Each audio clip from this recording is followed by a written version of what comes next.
It's time to get to the segment of the show that we call And You Think It's Okay. Oh my God, and you think it's okay and it's not. And you think it's okay and it's not. Last week's And You Think It's Okay, we got an email from Natalie. We were talking about the issue between bands and bar and club owners. Wait a minute, we got an email from Natalie. Where'd she send it to? To the doctor. At what? At hearditonthexradioshow.com, which is up and running, and you can see videos and photos from the show. But the biggest thing you can do is you can answer these questions. Email us and get a prize pack. And if we read your email online, you win a prize pack from Rich's Music Exchange, Ernie Ball, and Regal Tip. Mm-hmm. What was last week's? Last week's was the whole bar owner. And we got a lot of emails on this. We did get a lot on that. We got Natalie who emailed us, and she said, I think it's totally BS to change the agreement with the band after the door shows no draw. The band did what they were supposed to do, which is play. It shouldn't be their fault. That's right. And once again, the topic was, is it fair for bar owners, club owners to renegotiate the band's price after the show? After the show. Once you've played, they're not happy with the draw, they're not happy with whatever. It was our contention, we agreed on this one, it was our contention that the band's job is to entertain the folks. If you are a music venue, you need to do your due diligence, advertising, whatever the case may be, and let people know. And in some cases, I got to be honest with you, we play, my band Rich and Famous plays a lot at different places. Some places people tell us they just don't like the club for whatever reason. So it could be an atmosphere thing. It could be that you got lousy bartenders. Yeah. And there's a lot of stuff that club owners should look at themselves before they look at the band. This week's And You Think It's Okay, I love this guy too. I'm excited for this book. And I know. Keith Richards has a book out, and it's called Life.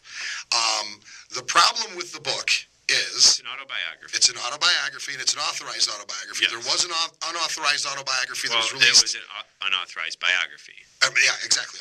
Exactly. You can't unauthorize yourself writing about yourself. You're right.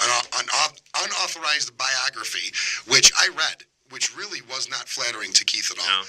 And I'm sure that this one won't be either, because he's fighting about being honest. Well, he seems very honest with the whole thing, and that's sort of where the problem comes in. Basically, he takes Mick Jagger to task a lot of times in the book. He calls him unbearable. He says that he called him Your Majesty and Brenda. That he hasn't been in his dressing room in 20 years. Yeah. Wow. So Mick is very upset. Mick met with Keith prior to Keith releasing the book, read the book, and asked Keith, please remove these items. Actually, the only thing that Mick actually asked to have removed, though, was the vocal coach. Vocal coach. He's not really worried about, or I don't know if he's not worried, but he didn't ask for anything else to be removed. So basically, we're saying, do you think it's okay for Keith to put these things in here about Mick and basically their feuds through the years? They've had beef. Everyone knows about it. How do you feel about it? I think it's perfectly fine. I think everyone it's no shock that they've had their riffs, and it's no shock that they've had, beef between them. And I think it's fine for him to mention things like he hasn't stepped in his dressing room in 20 years. And I think it's perfectly fine for him to not remove that Mick had a vocal coach. There's no shame in having a vocal coach. I agree with you. There's no shame in having a vocal coach at all. It actually shows what kind of pro he is. I disagree with you, though. I think if Mick asked him to remove this stuff, first of all, if it's an autobiography, it should be about Keith. He doesn't need to sell books by, making Mick look badly. I think Mick had every right to say, hey, come on, leave me out of this. Yeah. If Mick chooses to write that in his own memoirs, that's fine. And, I'm sure Keith wouldn't want, certain things exposed, whatever they are. And when I write my memoirs, you're going to not me wanting. Yeah, you're going to mention stuff about me. I don't care. It's pretty just going to be about you.